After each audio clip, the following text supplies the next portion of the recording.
Por ahora.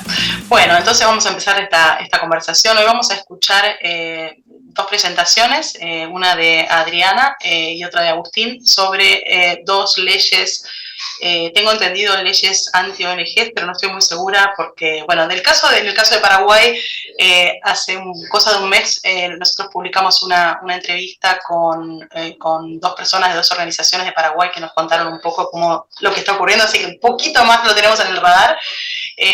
Pero sobre Perú, la verdad es que no estamos muy al tanto, así que de hecho aprovecho para decirte, Adriana, que luego si quieres podemos también hacer una entrevista o para darle un poco más de difusión también.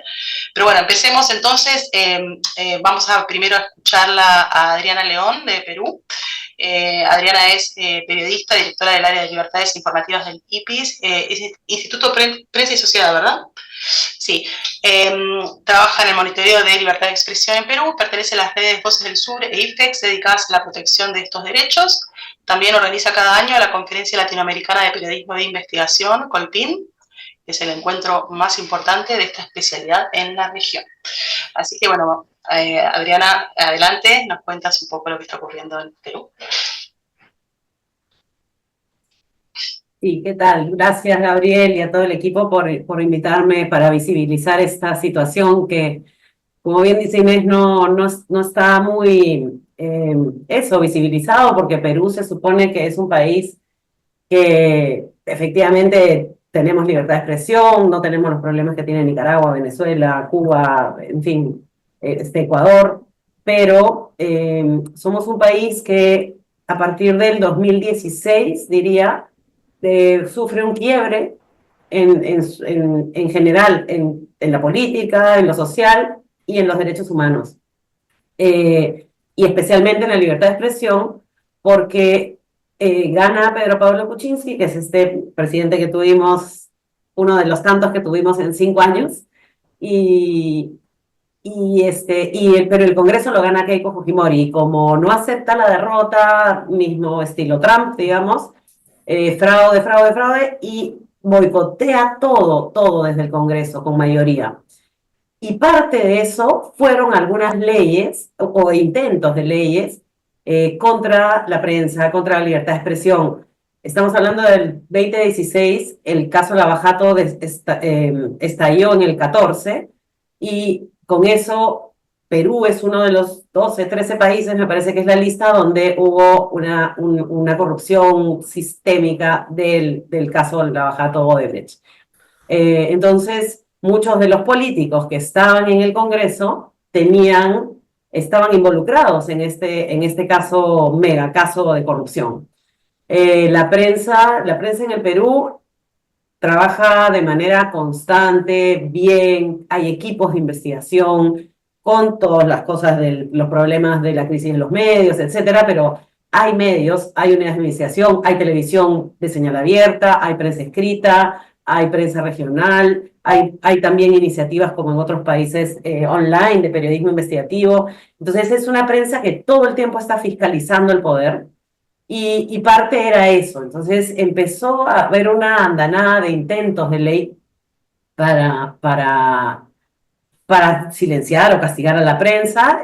Hay un libro interesante que les puedo recomendar, que se llama Prensa y Política, de Andrés Calderón, que es un abogado experto y que hizo análisis de todas las iniciativas de normas y leyes contra la prensa que tenían que ver en general con un montón de cosas. Entonces, ahí es que comienza un poco y viene esta crisis horrorosa política de la que todavía somos víctimas.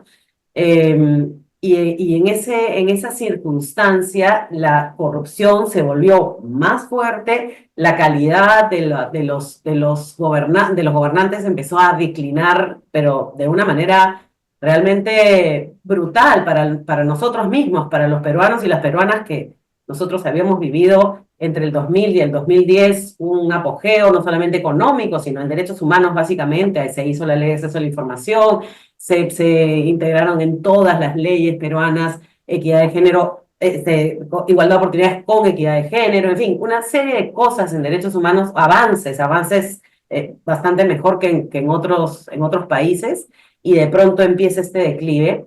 Y con la elección Pedro Castillo-Keiko, ya la situación fue tremenda, ¿no? Entró al Estado gente realmente muy corrupta. Diría yo, no sé si hay gente ahorita de Guatemala acá, pero ustedes conocen la realidad tipo Guatemala, es decir, no necesitamos un dictador que sé que, sino más bien entran y salen los presidentes, pero tenemos un escenario, un pacto corrupto, eso es. Y en este momento el pacto corrupto es el Congreso.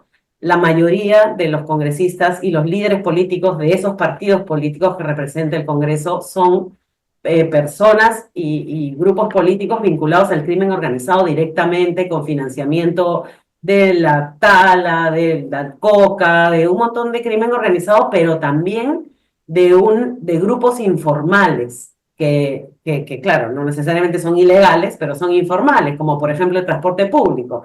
Decía Mauri que estuvo en Lima hace poco tiempo. Realmente es una desgracia, no tenemos transporte público porque las mafias del transporte copan la ciudad. Entonces, en este escenario, eh, así como hay fiscalización de los medios, también de algunas ONGs, las ONGs que tienen que ver con derechos sexuales reproductivos o las ONGs que tienen que ver con derechos humanos. Vienen las matanzas del 22 y 23 en las protestas. Dina Boluarte tiene 49 muertos encima, muertos con perdigón de arma de fuego disparado por la policía y los militares, de gente completamente inocente. Entonces, en todo este escenario tan convulso aparece la iniciativa de esta ley anti-ONG, porque el discurso, como en los otros países lo van a reconocer, es que Soros es el que gobierna el Perú, incluso discurso antisemita, judío, no sé qué, que no se quiere meter, la CIDH son unos extranjeros que quieren tener injerencia en el país y etcétera, que es un discurso usado por todos estos gobiernos, ¿no? Y la Comisión de Relaciones Exteriores, en junio de este año, aprueba un dictamen que lo que hace es, aquí existe una cosa que se llama APSI, que es la agencia donde las ONGs declaramos por transparencia nuestras donaciones y los nombres de los proyectos, etcétera. Eso en el Perú te favorece a los ONGs porque dejas de pagar el 18% de impuestos, porque declaras que estás siendo una organización sin fines de lucro. Entonces, este dictamen lo que hace es modifica la ley que ya regula APSI. APSI tiene una normativa, las ONGs tenemos esa normativa, tenemos que cada año declarar. No es muy detallado, ciertamente, pero está bien, es acotado. Para detectar si existe, por ejemplo, un financiamiento extranjero para, qué sé yo, lavar dinero de un privado o algo así, existen normas muy, muy claras en el Perú para que eso se pueda detectar. Entonces, no es necesario, digamos, cambiar esto del APSI. Y lo que hace es, incluye cosas que son muy preocupantes. Por ejemplo, que hay sanciones si es que la ONG usa recursos extranjeros para hacer activismo político. Lo primero que nosotros, y como IPIS, protestamos fue porque nosotros hacemos activismo de alguna manera político, porque cada vez que aparecen estas normas antiprensa, hacemos campañas, hacemos incidencia, hacemos lobby con algunos políticos, hacemos todo este activismo para que esas leyes retrocedan, por ejemplo, ¿no? En el caso, digo, especialmente de IPIS. Luego dice, usa términos ambiguos, como por ejemplo, si esos dineros en las ONGs están contribuyendo a desestabilizar el orden público, así de ambiguo. ¿Qué significa? ¿Cuál es el criterio de desestabilizar el país de alguna manera, ¿no? Luego, utilizar multas muy altas e incluso el cierre de la ONG si se comprobara este activismo. Por ejemplo, pensamos en Promsex, que es la ONG más importante de Perú en el tema de derechos sexuales y reproductivos, y ellos hacen un activismo constante para el aborto. Y ahorita en el Congreso gobiernan los grupos evangélicos mafiosos, entonces es imposible que aprueben el aborto. Es más, han quitado normas que afectan a las niñas y a las adolescentes, en fin. Entonces, bueno, la Comisión de Relaciones Exteriores, que es presidida por un fujimorista, que de hecho es el fujimorista que aquí la colega de Nicaragua decía que también se dedica al tema de derechos sexuales y reproductivos, es el que fue viceministro del ministro que ordenó las esterilizaciones forzadas, o sea, nada menos, ahí nada. Él es el presidente de la Comisión de Relaciones Exteriores y por unanimidad este dictamen en junio se ha aprobado. ¿Qué es el siguiente paso? Que pase al Pleno y que el Pleno o lo apruebe y lo eleve al Ejecutivo. El Ejecutivo podría rechazarlo, pero el Congreso lo puede aprobar por insistencia también, tiene esa posibilidad. O sea, ya que si se aprobara en el Pleno, estaríamos en un retroceso grave. Y lo que pasó fue que en ese momento hubo mucha bulla, se hizo bulla, activamos las redes, Vaca, el relator, dio una declaración fuerte, entonces hubo un poco de escándalo y se frenaron y iba a pasar al pleno y no pasó. Justo era el cambio de mando de la presidencia, era un momento convulso político que bueno, siempre es así, pero este momento estaba especialmente así y hicimos mucha bulla. En el Perú, felizmente, los gremios trabajamos muy fuerte, los gremios de prensa, o sea, la Asociación Nacional de Periodistas y el Consejo de la Prensa Peruana y el IPIS, que los tres tenemos mandatos distintos, pero cuando suceden estas cosas, la verdad que trabajamos muy bien los tres, los tres directivos somos amigos, además, entonces eso yo también creo que frenó.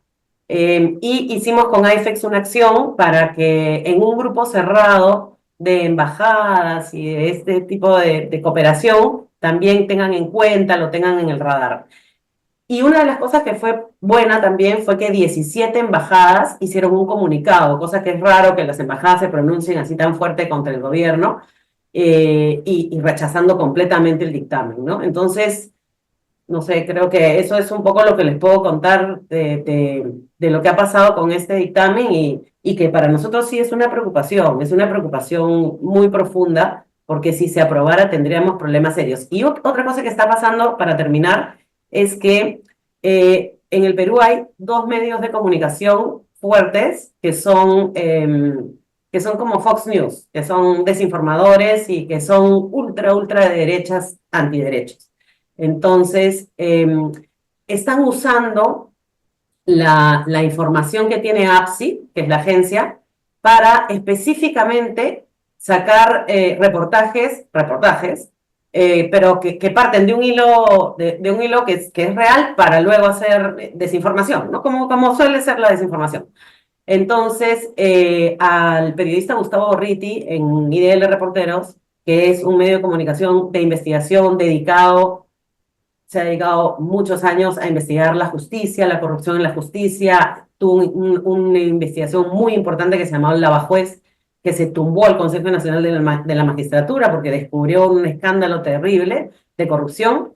Entonces hay un encono contra él, él es judío, a él los mensajes de los desinformadores, los trolls, Soros, judío, Soros, judío, Soros, judío, y efectivamente Open Society Foundation es uno de los sponsors de IDL Reporteros. Entonces, sacan esta información de APSI y dicen cosas como, por ejemplo, Gustavo Gorriti ganó, no sé, $35,000 en un año. Y claro, efectivamente, porque si tú partes, entonces no hay nada de malo en eso, pero todo lo transforman. Entonces, eso también es un problema ahora con APSI. Tanto es así que algunos medios de comunicación como Ojo Público, la misma Asociación Nacional de Periodistas, han decidido no reportar a APSI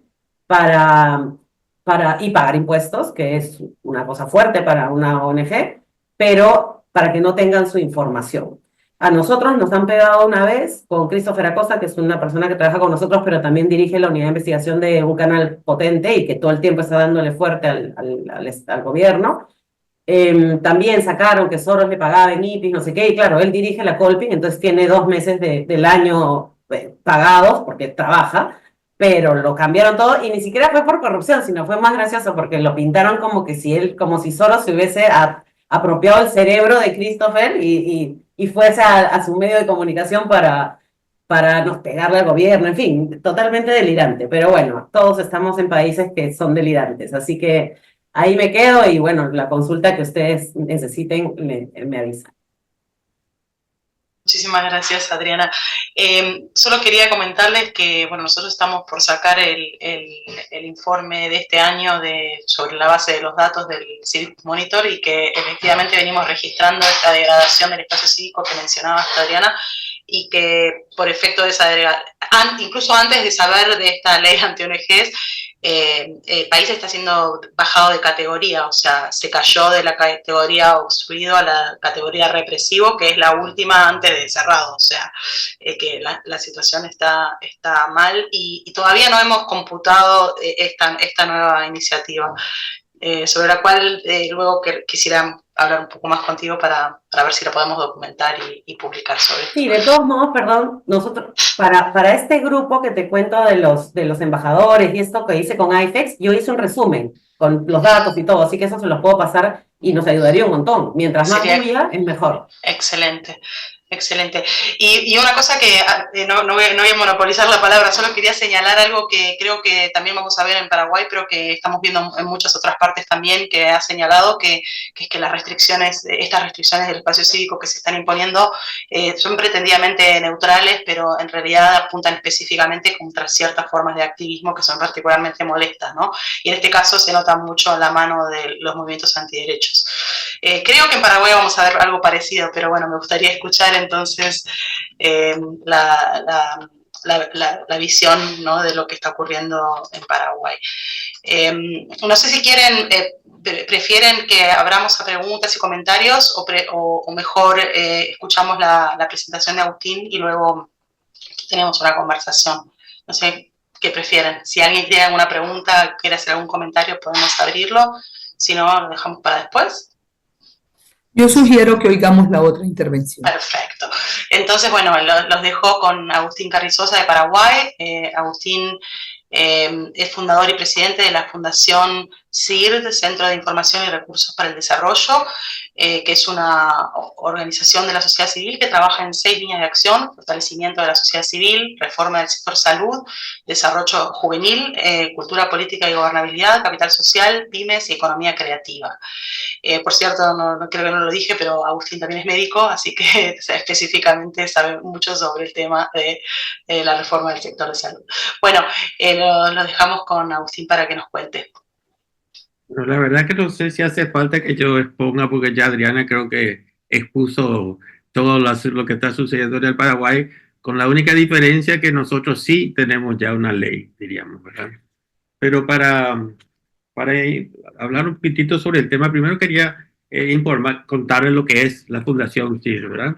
La Fundación CIR se creó en el año 88, en plena dictadura de Stroessner, con el objetivo de fortalecer a la participación de la sociedad civil en políticas públicas, diríamos, ¿verdad? En esa época, las organizaciones sin fines de lucro trabajaban prácticamente en la clandestinidad. Pero como este proyecto estaba financiado por la USAID y estaba apoyado por la Embajada Americana, entonces nosotros teníamos bastante libertad, porque en esa época el CID era parte de una organización que se llamaba Partners of America, Comité Paraguay-Kansas, Kansas-Paraguay, diríamos, ¿verdad?, el cual yo era presidente de esa organización. Y creamos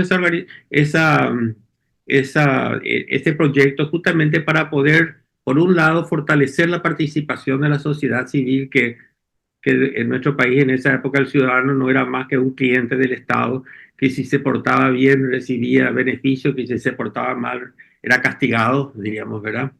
Y también desarrollar un modelo de gestión en el cual la sociedad participara más activamente, diríamos, ¿verdad? No solamente como derecho, sino también como responsabilidad. Pensábamos de que no podría haber desarrollo si es que no existía una sociedad civil que participara en el diseño, en la implementación y en el control, diríamos, de la gestión pública. Bueno, eso un poquito para el antecedente, ¿verdad? Desde esa época hemos trabajado con muchas organizaciones, hemos formado muchas organizaciones, apoyado la formación de muchas organizaciones. Entonces, somos vistos en este país un poco como el barco insignia, diríamos, de la sociedad civil, diríamos, ¿verdad? Somos los que hemos implementado, diríamos, o apoyado, diríamos, la formación de una sociedad civil que no solamente trabaja mejor, sino que además es más crítico al Estado, digamos, ¿verdad? Nosotros hemos tenido una transición política ficticia, o sea, hemos ido cambiando gobiernos, pero siempre dentro del mismo partido, digamos, excepto por un pequeño periodo, diríamos, ¿verdad? Entonces, y las personas, como decía Stroessner, cuando vio la foto de todos los miembros del nuevo gabinete, dice, pero yo soy el único que falta en esta fotografía. Y realmente era así, diríamos, ¿verdad? Entonces nuestra transición ha sido una transición muy débil, muy inestable. Las únicas cuestiones positivas, un poco siguiendo lo que decía Adriana también, es la libertad de expresión, digamos, ¿verdad? Hay una libertad importante de expresión, hay acceso a la información, o había acceso a la información pública, y también el ejército se marginó, diríamos, ¿verdad? El ejército dejó de ser parte del gobierno como en la época de Stroessner. Entonces, esas cuestiones yo creo que fueron son bastante positivas. En los últimos años, a partir, diríamos, del gobierno de Horacio Cartes, se llama, un empresario del cigarrillo, o sea, una persona que se especializa en hacer contrabando de cigarrillo en todo el mundo y es considerado uno de los más fuertes contrabandistas de cigarrillo en toda América, digamos, no solamente Paraguay, sino tiene ingresos exorbitantes y de lavado de dinero, diríamos, ¿verdad? Él ha creado más de 80 empresas a nivel nacional que básicamente lo que hacen es lavar dinero. Yo creo que en un momento dado de sus negocios, pero posteriormente también de otros negocios, diríamos, ¿verdad? Esta persona fue presidente anteriormente y tuvo un intento ya de poder reelegirse y hubo mucha perturbación, se atacó el Congreso, etcétera, etcétera. O sea que no pudo volver a ser reelecto, pero en esta oportunidad puso a su delfín, diríamos, ¿verdad? Como presidente del Paraguay, que es Santiago Peña, diríamos, ¿verdad? Pero el que maneja la política, el que dirige la política es indudablemente Horacio Cartes y su equipo de políticos que le llaman el quincho, porque se reúnen periódicamente en el quincho. No sé si saben lo que es un quincho, donde se hace asado, ¿verdad? En el quincho de él, porque él prácticamente no puede salir ni de su casa ni nada. Y él quedó como presidente del partido, diríamos, ¿verdad? Entonces, nuestro gobierno es un gobierno bicéfalo, más o menos, ¿verdad? Por lo menos el que maneja realmente es este señor Cartes y el presidente que es una especie de gerente, sobre todo que maneja la parte económica del país. Pero con un poder absoluto, controlan los dos congresos, diputados y senadores, tienen mayoría absoluta en los dos, manejan el Consejo de la Magistratura, que es la que designa jueces, y también el Consejo de Enjuiciamiento de Magistrados, diríamos, ¿verdad?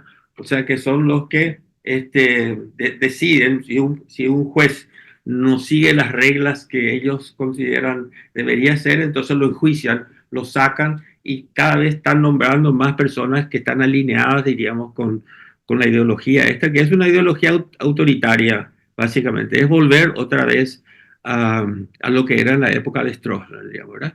Con un grupo muy influenciado por todo este tema de Hungría, antiderechos, contra todo lo que sea LGBT o el tema que tiene que ver con la homosexualidad y ese tipo de cosas, ¿verdad? Que ya desde antes y grupos de pastores que son los que están manejando prácticamente gran parte de la sociedad, diríamos, ¿verdad? Y que es un grupo que también se opone a las organizaciones de la sociedad civil. Entonces tenemos este enfoque, diríamos, de de limitar la participación de la sociedad civil y el espacio cívico, sobre todo, digamos, ¿verdad? Al máximo. Y eso, entonces propusieron esta ley, que es la ley que ellos dicen de control y transparencia de las organizaciones de la sociedad civil, que lo que realmente busca es un control de algunas organizaciones que son las que ellas vienen atacando.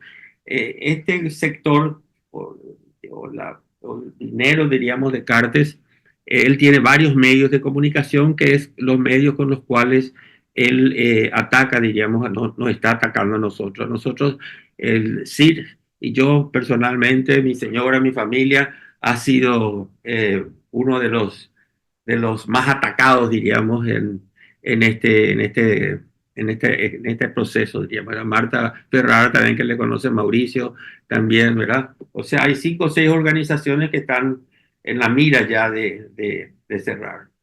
Como la ley tardó un poco tardó un poco en instalarse, entonces este grupo, de hecho el Congreso de Senadores, creó una una comisión bicameral de control de las organizaciones de la sociedad civil, que lleva el nombre, digamos, desde afuera, de la Comisión Garrote. Esta comisión ha pedido a todas las organizaciones que entreguen cuáles son sus proyectos, qué hacen, a quién le pagan, por qué le pagan, cuánto le pagan, ¿verdad?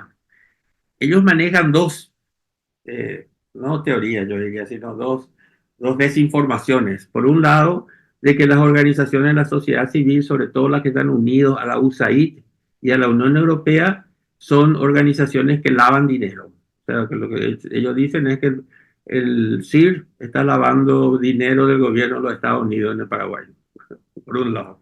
Y por otro lado, el de que nosotros somos eh, agentes de los gobiernos de Europa y los gobiernos de Estados Unidos para incidir y atacar, digamos, al gobierno nuestro, digamos, ¿verdad? Como ustedes saben, no sé si saben, pero Horacio Cartes ha sido declarado persona significativamente corrupta, ¿verdad? No puede salirlo del Paraguay, casi no puede salir de su casa, digamos, ¿verdad? Y hay varios también en esa misma situación. Bueno, durante el año pasado, en noviembre, nosotros tuvimos una reunión con el presidente a principios de noviembre del año pasado, las organizaciones que formamos colectivos, a decirle al presidente que creíamos que era importante que las organizaciones de la sociedad civil pudieran trabajar con el nuevo gobierno. Hacía 2 meses que estaban ahí, ¿verdad? Y recibimos muy buena reacción de parte del presidente y quedamos en que estaríamos viendo de qué manera podríamos articular el vínculo, ¿verdad? A la semana empieza a aparecer en los periódicos de La Nación, que es el periódico empezaron a atacarme a mí, a mi organización, porque nosotros trabajamos con el gobierno, de qué manera nosotros estábamos incidiendo sobre lo que hacía el gobierno. Hay un periodista que es de ellos, de Vargas Peña, que lo que dice permanentemente que nosotros somos los que manejamos el país y manejamos también a los Estados Unidos, diríamos, ¿verdad? Nosotros hicimos de que sea Cartes declarado y significativamente corrupto, etcétera, etcétera. El mismo presidente me llamó esa mañana, salió en el diario y me dice, ¿qué es lo que pasa acá? ¿Por qué esto? ¿Verdad? Y bueno, o sea que tampoco él parecía estar muy enterado de esta situación. Eh, Nosotros tenemos un proyecto que es, yo creo que el causal por qué nos atacan a nosotros, que es un proyecto que se llama Más Ciudadanía, Menos Corrupción, ¿verdad? Este proyecto es un proyecto que lo que busca es capacitar a las organizaciones de la sociedad civil para que puedan ser contraloras de la gestión pública. Y ha sido bastante exitoso, ¿verdad? Porque hemos presentado estudios, trabajos, diríamos, ¿verdad? Hemos tenido un programa de formación de periodistas de investigación. Hemos formado 30 periodistas de investigación. Hemos trabajado también, estamos volviendo a crear una herramienta que fue muy importante en el pasado, que son las Contralorías Ciudadanas, diríamos, ¿verdad? Bueno, hicimos estudios, realmente nosotros hicimos estudios de cuestiones de corrupción de varios gobiernos, no solamente de este gobierno, ¿verdad? Pero es el de este gobierno el que más les ha molestado, digamos que es uno sobre el Metrobús, que realmente nosotros no hicimos, sino que un grupo de periodistas decidieron estudiar eso y nosotros le dimos el soporte y el apoyo para que... Bueno, a partir de eso entonces sale un primer intento de ley que era realmente una ley desastrosa, que no pudo pasar porque ni siquiera dentro del mismo grupo de políticos pudo pasar, pero ya en marzo, eso fue en noviembre, ya en marzo del año siguiente ya se presentó un nuevo proyecto de ley, que sigue más o menos teniendo las mismas características, ¿verdad? Hay un control excesivo de los financiamientos, diríamos, ¿verdad? ¿Qué es lo que se gasta? ¿Por qué se gasta? ¿Quién gasta? ¿Por qué se le contrata? Entonces te sacan, por ejemplo, la mayoría de las organizaciones no presentaron toda su información, diríamos, ¿verdad? Porque constitucionalmente no se puede informar sobre cuestiones privadas de las personas, digamos. ¿Por qué yo le pago o cuánto le pago a fulano de tal? Pero nosotros, justamente para procurar eh, no tener, no tener ataques o no, decidimos presentar toda esa información. Hemos recibido bastante crítica de nuestras propias personas que hemos contratado. Pero, por ejemplo, el, eh, eh, una persona, por ejemplo, que fue candidato o algo así, le pagamos nosotros un curso que dio, que es 1 millón de guaraníes, que es más o menos 70 centavos de dólar, ¿verdad?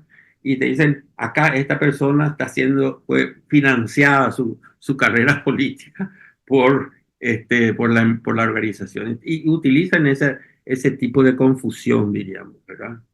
Entonces, pasó Senado sin problema, a pesar de que muchas veces pedimos hablar con ella y tuvimos algunas reuniones, la mayoría apoyó y pasó a diputados ese proyecto de ley. Y en esa época fue que se crea la comisión bicameral, digamos, donde pasa todas estas cuestiones de la información y ese tipo de cosas, ¿verdad? Eh, el, el Ejecutivo, entonces, porque el Ejecutivo se oponía un poco a esta ley, básicamente por por el esfuerzo que iba a significar administrar esta ley, digamos, ¿verdad? Hay unas 10.000 organizaciones de la sociedad civil en el país, diríamos, ¿verdad? Entonces, el Ministerio de Economía, que es el que tiene que implementar la ley, tiene que administrar esas 10.000 personas, sacar registros, controlar, etcétera, etcétera, ¿verdad? Entonces el mismo ministro de Economía me decía a mí, nosotros no queremos saber nada de esta ley, diría, ¿verdad? Porque no tenemos la capacidad para hacerlo. Pero recibieron, como decía un senador, que es el que va a estar en este momento llevando adelante la ley, un senador Leite, él dijo, le grabaron o sacaron una comunicación telefónica que él estaba teniendo con un colega y le dijo, sí, porque ya sabés quién le torció el brazo al presidente para que él acepte cosa, ¿verdad? Que por supuesto el único que tuerce el brazo acá en este país es HC, digamos. Bueno, pero hicieron algunos cambios, pero los puntos más importantes no, ¿verdad? Por ejemplo, de que ellos pueden pedir cualquier información que quieren, de que ellos pueden enterarse de todo el tema financiero, administrativo. Sacaron leyes muy vagas, por ejemplo, decía, si hay un desacuerdo o si hay se le puede culpar a una organización y se le puede cerrar la organización. Y le preguntamos, bueno, ¿y qué cosas puede hacer? No, eso todavía no sabemos. Después cuando hagamos la reglamentación, vamos a definir qué es lo que se puede y qué es lo que no se puede, ¿verdad? Entonces hay una vaguedad muy grave, muy importante. Hay también, por ejemplo, castigos muy grandes. Ahora cambiaron una parte de los castigos, pero, por ejemplo, una multa podía ser de $350.000, ¿verdad? una multa que ninguna de las organizaciones de la sociedad civil puede pagar, digamos, ¿verdad? O pueden ellos cerrar la organización y pueden, por ejemplo, en mi caso, que yo soy director, pueden sacar una regla, me pueden prohibir trabajar en ninguna organización de la sociedad civil por 10 años, digamos, ¿verdad? O sea que realmente es bueno, se trabajó mucho en ese sentido, pero al final el presidente aceptó, diríamos, ¿verdad? Hay mucha presión internacional que ha sido muy importante. Creo que eso es una de las cosas que tendríamos que fortalecer para que los países que entran en este enredo, diríamos, ¿verdad? Realmente haya presión desde afuera, diríamos, ¿verdad? O sea que y los embajadores, como en el caso de Perú, también fueron muy activos, hasta ahora siguen presionando, diríamos, ¿verdad?